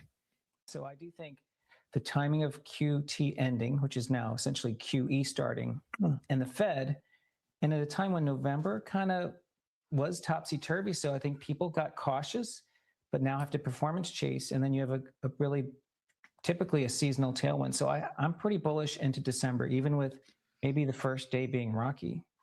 Yep. So it's still all about the Fed. Because I was thinking there is a time when a market can hit an inflection point where the reason the Fed is cutting becomes a problem for the market. That's what I thought. With the jobs and everything else, there might come a time where purely Fed cuts or the backdrop is that there is some weakness in the market, in the economy. You don't see that? I mean, I'd say that the shutdown put a blackout on data, and I think that created a bit of anxiety because, markets like visibility. But to me, the fact that claims have been behaving and the September jobs report kind of showed a bit of a recovery. I think the labor market's probably holding fine, but the Fed doesn't want that to worsen. But I think the inflation story is actually weakened a lot. So to me, the Fed would be cutting for the right reasons, which is as they look at the next 12 months, the tariff inflation impacts are fading, but there's risk on the job market. So, I mean, I think it's cutting for the right reason, which is, real rates are tightening if they don't cut. There you go. Real rates are tightening if they don't cut. Gentlemen, this is a bit of a fluctuation from stuff we've seen previously, which is saying that cutting means things are going poorly, but he's actually saying cutting is correct because it's reflecting on-ground realities. What do you think about that one? I don't disagree with him. I mean, the GDP is strong. I don't agree with him that the labor market is settling. I think the labor market I have an agreement with you on that point. Rough place. But overall, I think the economy has, some issues like the job market, but overall it's been strong. GDP is much stronger than we anticipated. It's been outpacing inflation. So when that happens, it generally showing a strong economy. So, on the other side, job market is rough. And so you need to balance that. And therefore I think it means cut. So I think he's greenwashing it a little bit. I don't know how you say that, but I think he's being a little disproportionate with what he's saying. But I don't disagree with it overall. That's fair, I guess. Well, how about this? Who is Tom Lee? What does he do? What is he known for? Buying Ethereum now. Ah, there it is. Okay, so theoretically, does he have a potential interest in something going up? Maybe. I would argue pretty heavily, yeah. So, look, is he more... Here's what I would argue. Is he more interested in interest rates, or is he more interested in unemployment rates? I would argue, based on his positions and what he has to stand to gain, he's more interested in the interest rates and the overall economy, outside of the labor market. I pulled up here. This is our Bureau of Labor Statistics unemployment rate, currently sitting at 4.4%. Couple month tick up when we were looking at 4.1, then 2, then 3, now 4.4. So I don't know. This is where you and I agree entirely, which is I don't know if his assessment of the jobs market is entirely accurate. I think there's a reasonable disagreement that we have with him, which is by the numbers, new job hires has not gone up drastically. Unemployment is ticking up. Layoffs are also slightly ticking up as well. This is the major thing that the Fed is looking at trying to fix when it comes to what's going on with the overall markets, which is why they're cutting and why we're looking at a third rate cut in a row. Again, we haven't cut all year, but now we had the pivot and stance focusing on unemployment instead of inflation.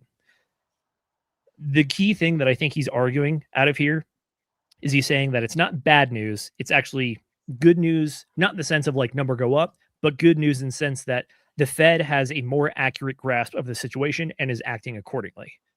I think you and I both might also be on the side of the camp that we think Jerome Powell acts a little too late on average. So is it good that people are saying that they think Jerome Powell's doing a better job of keeping up with the markets? Yeah, I can see that argument. At the same time, though, we just saw quantitative tightening end on December 1st. Is this quantitative easing? No. Is it the start? Technically, yes, because they do have to keep liquidity in the markets. Therefore, it is going to start to increase, but it's not the same as like full-on money printing. So, hear me out. I think the Ethereum man himself, Tom Lee, I think he's onto something. At the same time, I think it depends who you are and what you care about which will help you arrive at the conclusions, which is why I think he has a different one than probably the average folk out there. Yes. What did he say? What did he say he thinks Bitcoin's going to be at by end of the year? Wasn't it like two? Let me see. But did he? I think he recorrected it recently. Like it'll be new. It'll still be all-time highs or something by end of year. Very likely Bitcoin will be above 100K before end of year, maybe even around October highs of 125K. Okay. So yeah, I mean, look, he's tapered as he should have, but he's still bullish on the cycle. And by golly, he should be, because he's buying a lot of ETH. They bought a lot of dip. Well, they buy 100,000 ETH or something like that. Yeah, just a good chunk. Yeah. I suppose I could look at the ETH Strategic Reserve site and tell you exactly what they did. There you go.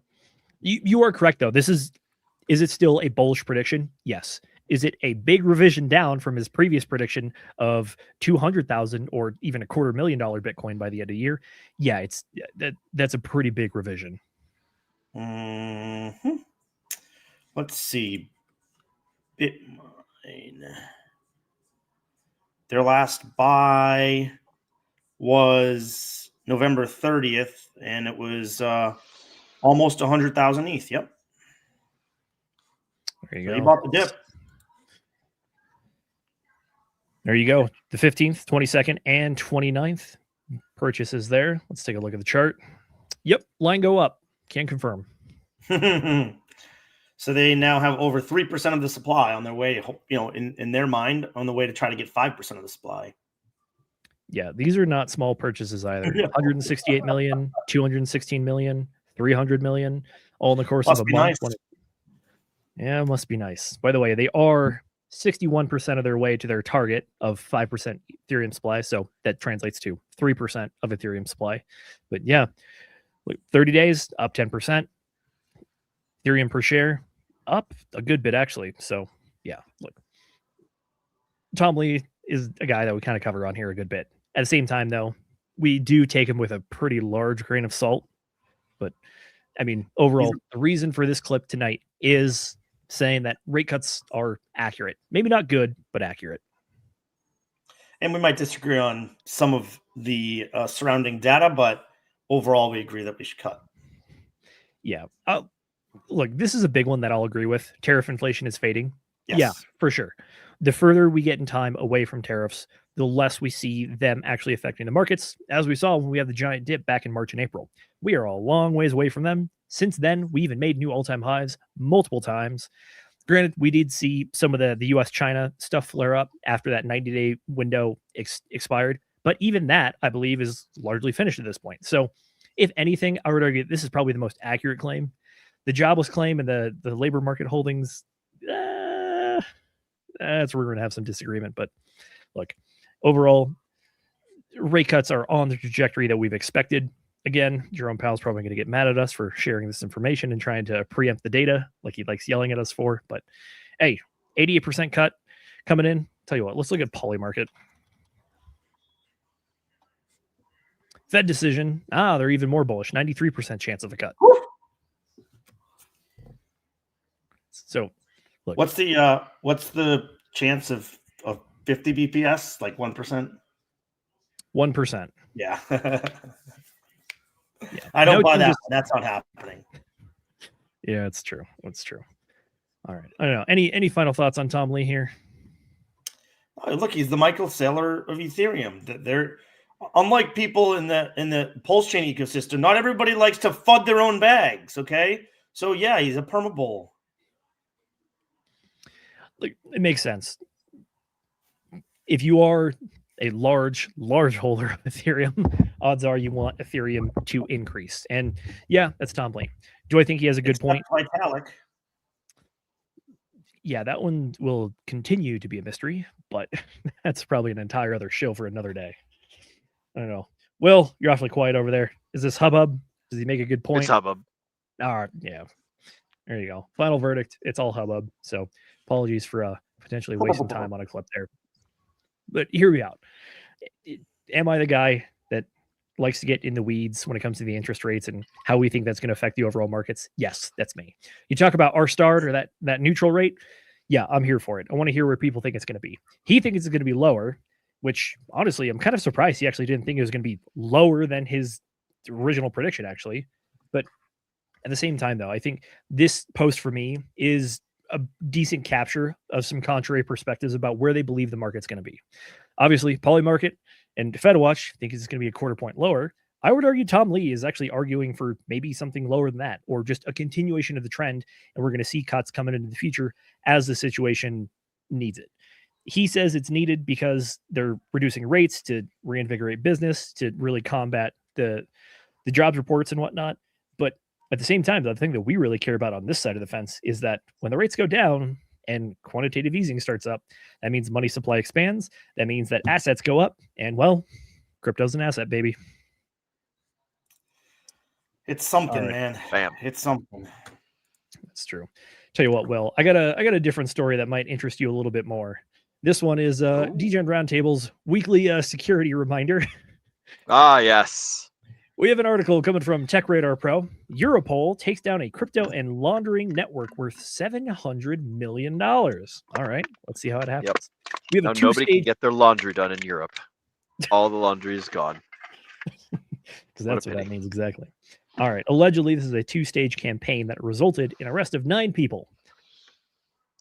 So, what began as an investigation into a single fraudulent cryptocurrency platform gradually unfolded into a complex, far-reaching operation, revealing a vast network of deceit and money laundering. Second phase was affiliate marketing.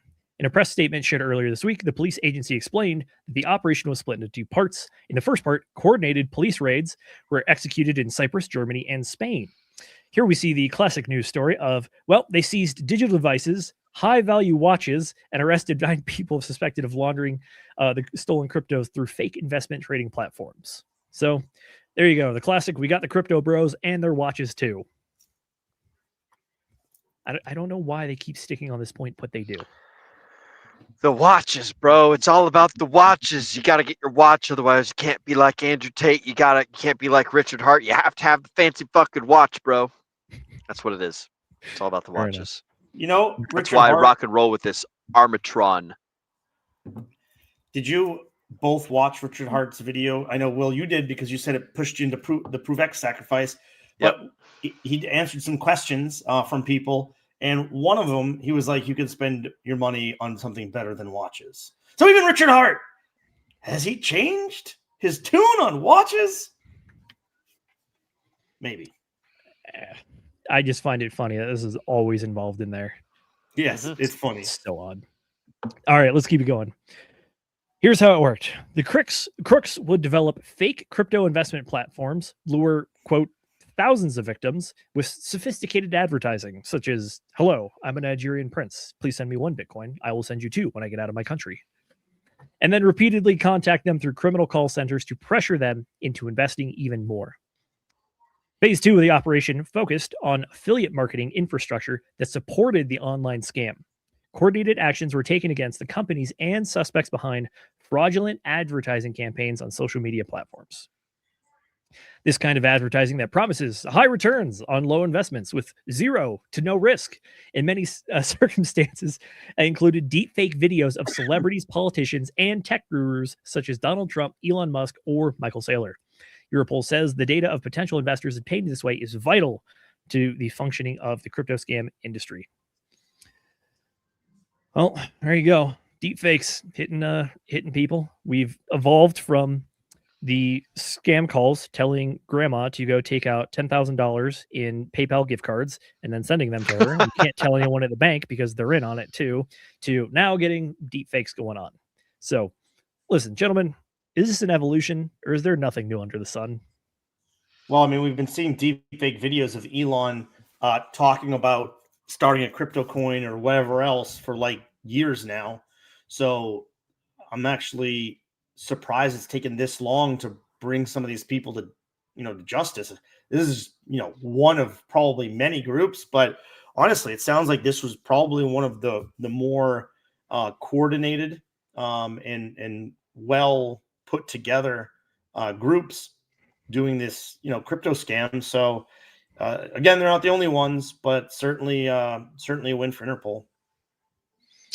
Hey, $700 million for a ring that you claiming? I mean, granted, they only seized around $1 million in bank accounts and $500,000 in cryptocurrencies, but they also have the classic $350,000 in cash as well. So look, and then 600 million in watches. However, they want to say is high value watches. I would love to. Oh my gosh, it'd be great is if they, how they have like the classic like drug bust or arrest and they show all the stuff that they seized. I would love it if they showed like a very high detailed, high quality video of all the different watches, and then we go get some watch expert to actually go through and be like, this one's real, this one's fake, this one's real, this one's fake. I think that would be hilarious. They're all made of polymer. They're all fake. Yeah. Here's the thing for me though. I'm actually kind of under the camp of this is nothing new under the sun. No. And if anything, I think that we like bringing this stuff up because I think there's an idea that like, especially with the people talking about like, quantum computing is going to break Bitcoin. Nothing on Bitcoin's safe. It's happening tomorrow. It's like, no, a lot of the stuff that we're seeing is actually pretty similar to what we've seen before. Developing fake investment platforms and using sophisticated advertising. What does that look like? It looks like creating a URL where one letter is misspelled or there's an extra S at the end of it. And then using social media, like, I don't know, Twitter or something to blast it out there and get people to click on it. So I'm in the camp. This is nothing new under the sun. This is just more of the same, but it's interesting to see that it's still continuing. And this is the degree that it happens at. Granted, we're looking at like, honestly, $1.7 million in total things seized, but they claim it was a $700 million network because of the entirety of everything involved. This is just what they got. So, Zenith, I've sent you something in the private chat. Would you be so kind as to toss it into Google whilst you are while you have the screen share up? Absolutely. Screen share for the people. So for those of you guys that haven't learned, this is a phrase that was coined by famous author Michael Crichton. So the Gelman amnesia effect. What is the Gelman amnesia effect? The Gelman amnesia effect describes a cognitive bias where you recognize a news source as unreliable in a field that you know well, but then forget that unreliability and accept its reporting as fact in other areas that you don't know, often immediately after turning the page, missing the widespread errors. Again, coined by Michael Crichton after discussing it with physicist Marie Gelman. So, like, I don't trust the government. I don't know about you guys, but the Europol guys are like, oh, we found a money laundering scheme. It's worth $700 million or 700 million pounds or euros or whatever the fuck fake money that they use over there in Euroland, the land of the surrendering people that are actually more Middle Eastern than they are European. It's like I don't necessarily trust their government over there. I also don't trust their media. So like when I hear this, I get to thinking and I'm like, the United States put CZ in jail for some bullshit money laundering. Like, how much was he worth? What were the headline articles that came along with that? Like, how many cool news headlines popped up about like, oh, major crypto founder CZ found guilty of money laundering, and he's the only person in history ever being charged with this one particular specific crime or some bullshit like that. So I just like to put on my little skepticism hat when I see these things. And I know nothing. I literally know absolutely nothing about this article, about the company. The company could be guilty, or the people could be totally guilty, and the government could be 100% in the right and in the correct. I'm just out here spreading distrust because it happens to be a government agency doing some sort of thing where they take a whole bunch of money from people and things like that. But that's just a little wrench that I would like to throw in our processing here. It's like we read this article, we presume everything in the article be true, and it's like, government did good thing and got bad guy and got a whole bunch of money. Hooray! Now we're all better. We're safe again. And it's like, are we really safe? Did the government do this thing? Did they get some fucking assholes that were doing like, were they going around hitting everyone over the head with clubs and stealing their seed phrases and processing them in a backroom laundry facility and turning it into regular money and selling it to fucking, I don't know, bad guys in Antarctica or something? Like, Well, Perhaps. we've said we've talked about this multiple times on the show about having healthy skepticism of many things. Yeah. I think that your point is well taken for sure, which is what is we call it, the Gelman. Not that it's accurate, but well taken. There you go. The Gelman amnesia effect. Yeah, which is the idea that you know something, you look at the news reporting, you're like, wow, this is blatantly false on this one article, and you flip through the rest of the paper believing everything else on it is accurate, even though if that one's not correct, what are the odds of the other ones being incorrect? It's decent chance that it's probably incorrect as well. But hear me out.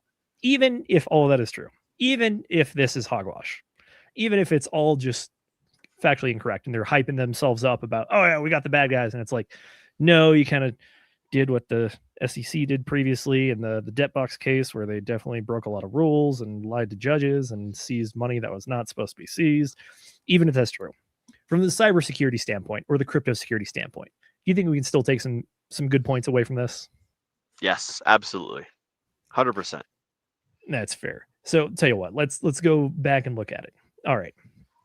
So advertising, gentlemen, when it comes to crypto and advertising, how do we feel about it? Oh, it's got to be true. If it's advertised, it's totally true. Without a doubt. 100%, right? No, in case anyone out there cannot just hear the dripping irony from Will's voice. Yeah, advertising on crypto specifically is one of the least trustworthy things out there. There are a lot of puff pieces about people hyping up their network, their coin, about what it's going to do, how it's going to change the world, it's going to solve cancer, kiss babies, save the turtles as well. You got to look into it more than that. Additionally, if it's advertising with a link, how do we feel about that one in particular? Don't fucking touch it. They're trying to get your money. They're trying to take your valuable things. Look, don't ever give people a reason to have something valuable without getting something valuable from them if they're a random stranger on the internet. Like, if a person shows up to your door, like that, what is it? Like, the more costly the signal, the more likely it is to be correct. Something like that. Like, obviously, that's how the best scammers get people, is they make a very costly signal. Like, oh shoot, what was that book that we were reading recently, Zenith, that was talking about the really good bamboozler dude from like the 1920s or like the 1800s. Oh man, I can't remember his name. P.T. Barnum. That would fool a whole bunch of people into giving him money and things. Not him exactly, but there are other people. The point is, like, when someone gives you a link to something, then it's like, first off, you haven't told me that I'm beautiful and awesome.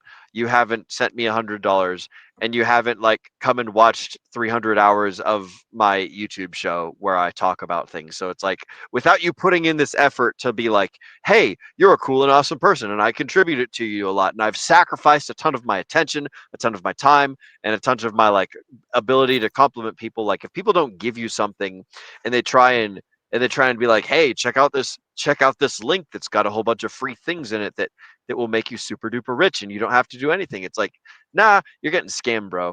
Don't fucking touch that shit with the 10-foot pole. Right? Like, am I wrong here? Am I missing the mark, guys? No, I think you're onto it. I think you're right in line with most marketing is a lie wrapped in an emotional appeal, tied with a bow of FOMO. That is perfect. 100%. That is absolutely well said. I'm copying that and putting that in my quote of the day. Very nice, good sir. There you go. So, look, this is exactly what we've talked about in the past. I remember, I think the last time I brought this up really in depth was covering the Sonic token airdrop going on. There were a lot of people that were posting Twitter posts with fake links to fake paint swap websites to claim your tokens by connecting your wallet to it. And the way that they did it is they would get the URL address, one letter wrong or one letter extra or something swapped somewhere in the word. And there were plenty of them abound. So hear me out. Could Europol be lying to us? Yes. At the same time, I'm still going to tip my hat to them and say that, look, there's a good chance you're doing good things and taking down the exact same stuff that we've been trying to point out for a while. So if what you're saying is true, it's good to have you catching up with everyone and being on the same page here to help take down the stuff. At the same time, though, here's kind of the black pill about it. Drops in the bucket, boys. Drops in the bucket. There will always be more. A Nigerian prince is born every day. Stay vigilant. Not only that, but we also have the government-backed North Korea scam and hacking that goes on constantly. So it's not just random people that are out there trying to get your money. It is a concerted effort in some areas, with the government involved. Very true. Very true. Tell you what, gentlemen. Oh gosh, sorry. Thank you, Fox Business, for auto playing videos while I'm trying to pull up a different tab. You're the best. By that, I mean you suck. Anyways, I got a bit of a fun one here for you guys. Coming to us from Bitcoin bear market searches hit a new all-time high again. Check the prior peaks in price relation. Well, there we go. All-time high for bear market. Interestingly enough, we had another peak back here a little bit earlier, but now we're getting it even more now. But looking at the prior peaks, what is this? Oh, look at that. Here's August of 2021, or 2022, excuse me, meaning that these are, if we go down, would you look at that? It's the tops from the last cycle pretty much. Although one was the fake top, the other was well past the fake top, the real top. So, like, important, maybe not interesting. I would argue yes.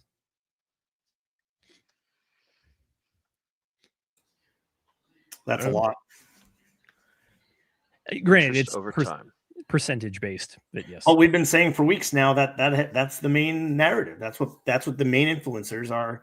Many of the main influencers are peddling. However, there are some contrarians out there that are not convinced that we are over for this cycle.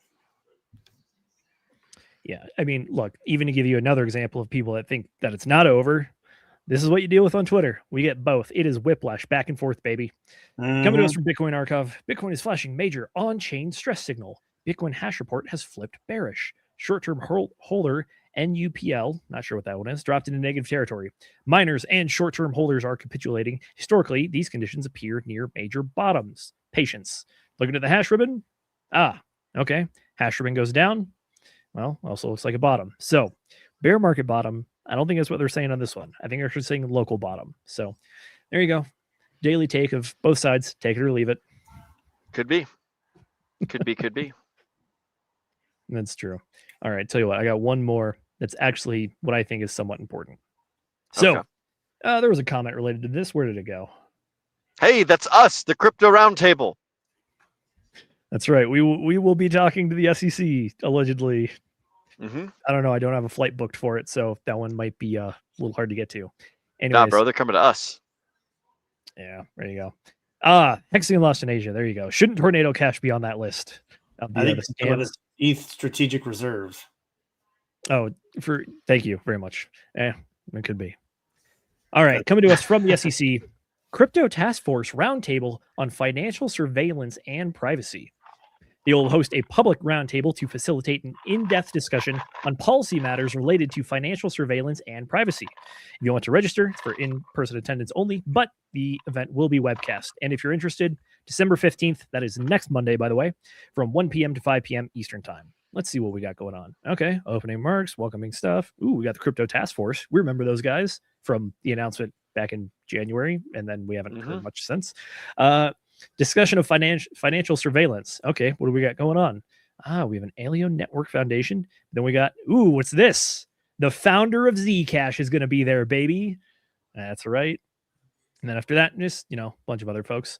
But panel on financial surveillance and securities. Well, we got a bunch of other people coming in. Blockchain Association, American Civil Liberties Union. We actually got some bigwigs. George Mason Law School's getting in there too. But again, Alien Network Foundation.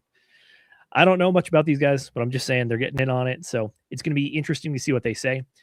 A lot of the speculation that I saw online is that part of what they're going to be talking about here is stuff like Zcash and Tornado Cash in particular, which is mixers, the legality of it, the necessity of it, and what could potentially be going on. But on top of that, keep in mind, this is also by the SEC. The SEC is a regulation body. Therefore, I imagine that a lot of the surveillance and privacy is probably going to be directed about how do they capture all of the data necessary to, do what Europol did and go kick in doors and steal Crypto Bros watches again, that kind of stuff. But look, I have high hopes. I think it's an interesting point. This is something that is publicly available. Is this on the boring side? Yeah. If you're kind of nerdy about it like we are, this is on the interesting side, though. So that's why I just wanted to bring it to your attention. I don't know. Brendan, any high hopes? Any high hopes for the Zcash man to get in there himself? I mean, hopefully there's some good conversations that come of it, but most of this stuff to me is it's usually a nothing burger. Look, I don't know, but at least they're having the conversations. That's true. I think having the conversations is important, especially if you remember back to the clip we played of Paul Atkins, he compared to the way that the SEC was run under Gary Gensler to communist China as the two organizations in the world that are trying to make cryptocurrency illegal. We have an entirely new direction under the SEC now about trying to incorporate cryptocurrency. And on the show here, we've talked about how having mixers, there's potential good for it. There's also potential negatives for it, which is mostly about already bad things that have happened, but just a way to anonymize it. So, I mean, take it as you will. I'm curious to see what direction they take the conversation, but my hope, if anything, is that this is more of an incorporation of traditional business practices of some degree of privacy in your bookkeeping from the general public. Maybe not from the SEC, but having all your stuff on chain forever.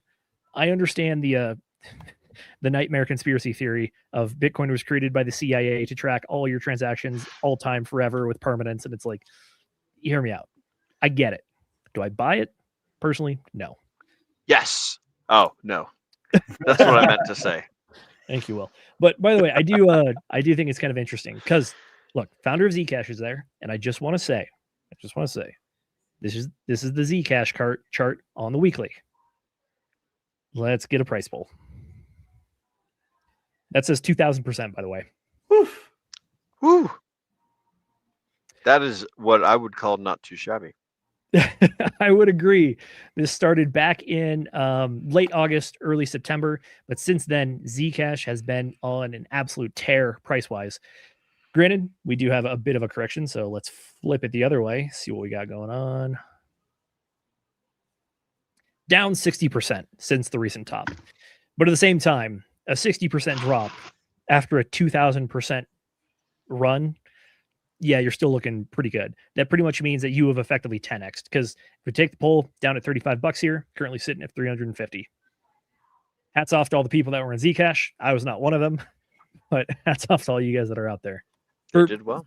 Yeah, for the folks at home, Zcash is a privacy token, by the way, which is why the Zcash founders talking to the SEC about surveillance and privacy and cryptocurrency. And I would argue Zcash is probably one of the biggest privacy tokens that exist on the markets right now. Let's go ahead and look at coin market cap.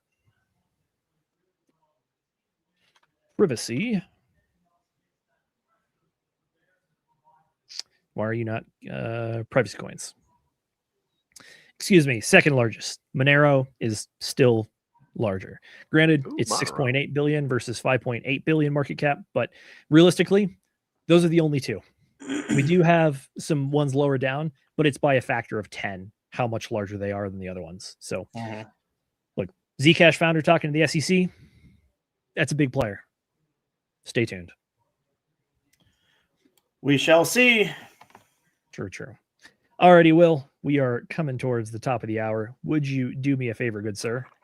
It's time, ladies and gentlemen, for your very favorite part of the show.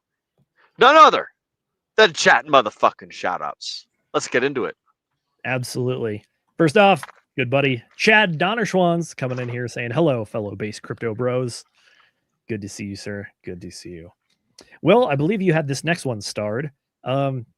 Eddie C, look at the Joe Biden January unemployment rate compared to now. Trump effed shit up. Well, let's take a look at it. I think this might not be quite the flex you think it is, but I will hold my judgment until we look at it.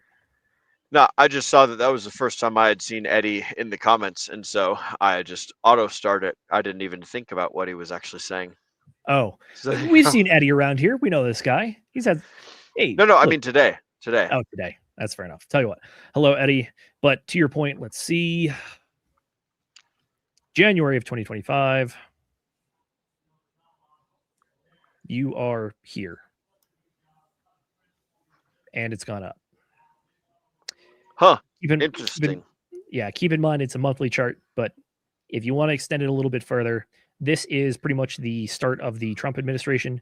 This is the start of the Biden administration back here when we were all the way back during the all the COVID stuff, back at 6% unemployment. Did have the COVID recovery, but then pretty much since mid 2023, it has been ticking up. And that was after we had the Federal Reserve increasing interest rates to combat on inflation, because at the time, let me see if I can overlay these. Inflation. That's not how you spell inflation. Excuse my fat fingering. It'll be okay. There you go. So COVID spike, lockdowns, unemployment goes through the roof, come out of it. After we come out of it, almost a year later to the dot, inflation goes wild. Okay, inflation's at its peak, starts coming down. This is our bottom for unemployment before it starts coming up again. And inflation is doing the usual thing of trying to track down below 3%. So, alrighty, enough of that one. Back to the chat shoutouts. Moonpill, Rational Optics coming in here. Quote, Zcash to 10 grand, no question. As soon as they replace up the Swift banking system and BlackRock uses it for all their transactions. Look, that's a good tie into the other story about markets going on chain. If you got privacy tokens in there, that would be one way to mask the security or mask the on-chain data, excuse me. Alrighty. That would be an interesting one. Yeah. By the way, LoyalX, I understand the turtle references now. He says turtle orca. This is a reference to a leagues chart based on holder size. Sea creature leagues. Yeah.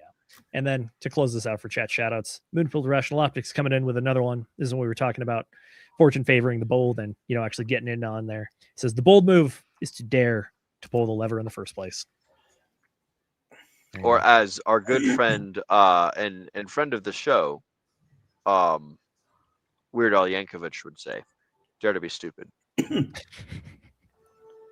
True. Alrighty, gentlemen, that pretty much wraps up the topics for tonight. So let's go ahead and get on with the pleasantries. But more importantly, any final thoughts on stories or the overall show tonight? Will, you're up first, big guy. What you got? I will say, as the show was going on, I threw a couple of the more prominent headlines into the Campfire Stories bin of the DGen Roundtable, and I thought it was interesting that Netflix is talking with MetaMask to integrate Ethereum for subscriptions. That's pretty cool. And then the other one that caught my eye was there's a funny little clip about Peter Schiff can't tell whether Changpeng Zhao handed him a real gold bar or not, and this happened at the Bitcoin conference, or maybe it was the Binance conference. I can't remember, but like CZ is like, oh, I've got a bar of gold here from like Turkey or Kazakhstan or some shit. Yes, this clip right here, and he hands it to Peter Schiff, and he's like, hey, look at this gold bar, and it's got these certificates on it. Is it real? And then Peter Schiff was like, well, I don't know. And it was just super fucking funny. The entire like audience burst into laughter and stuff, and it was very cute because like the whole thing is you can tell if crypto's real immediately and in a split second, and Peter Schiff can't tell if he's being handed real gold or if it's fake gold. So I just thought that was incredibly funny, and that was a good little thing. But that's all that I've got as far as like things that I think were interesting and whatnot, folks. If you guys want to find me at home, you can catch all my socials over at will.pls.fyi. We had to postpone book club a week because I was not able to stream yesterday. And so for the following Friday, we're going to be covering Unlimited Power by Anthony Robbins. And so listen to the book. It's free on YouTube. And the one on Audible is also free. The Audible one's 45 minutes long. The YouTube one is about 6 hours. Totally worth it. Totally awesome. This is one of those books that, like, if you don't know the stuff that's inside of the book, it will change your life. It's one of the more important books that I think a person can read. And so I highly recommend it. So we'll see you guys next Friday for book club. And that's all that I've got. Mr. Brendan, have you got any final thoughts on stuff for the news for the week, and where can the folks find you, and what have you got going on? You find me on X, find me in our Telegram chat, and I just want to tell everybody out there, stop selling down every fucking pump. That's all I got. Fucking do it. Fair enough. Go look at the charts when we get off, okay? Oh yeah, we went down again. Yeah, Will also DM'd me something as well. Let me pull it up real quick. Yep. Coming to us from the man, the myth, the legend himself, Richard Hart. It's funny watching people murder any pump. Interesting. All right. Fast Abdul saying you just need to be sneakier about it. So there you go. Shout out to Fast Abdul. There you go. And That is we the also- next chart, by the Hey, way. I thought green candles brought more green candles. That narrative's been a lie. It's either that or green candles bring jeets. I think that all that is gold does not glitter, and not all those who wander are lost. And so, And all that is gold is not apparent to Peter Schiff as well. yeah, there you go.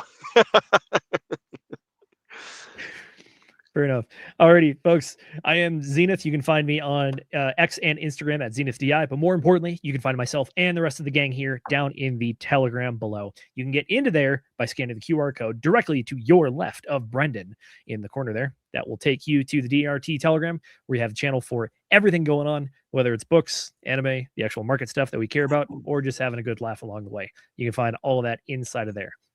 Outside of that, that is pretty much what we got going on. Like Will said, we got book club coming up on Friday. We also have Whiskey Wednesday coming up this Wednesday as well. And as always, we'll be back next Sunday for our flagship news show, where we're going to break down everything going on. And I'm not going to spoil it too much, but odds are we're going to be covering the Federal Reserve because they have their meeting coming up this Wednesday. So we'll be finding all the good clips for you and seeing which reporter asked the best question, the worst question, and covering Agent J's favorite cute reporter that gets into the room as well. That's one of the things he likes to track. Anyways, outside of that, it is time to do the thing. So I want to thank you all so much for spending your valuable time here with us on the DGen Roundtable. As our very own Agent J often says, we know that time is your most valuable asset, and we appreciate you investing it right here with us every time. Ladies and gentlemen, my name is Zenith, but more importantly, you have been watching the DGen Roundtable. Mr. Producer, that's me. Go ahead and get that trigger finger ready, because it's time to remind all the folks at home to remember to DGen responsibly.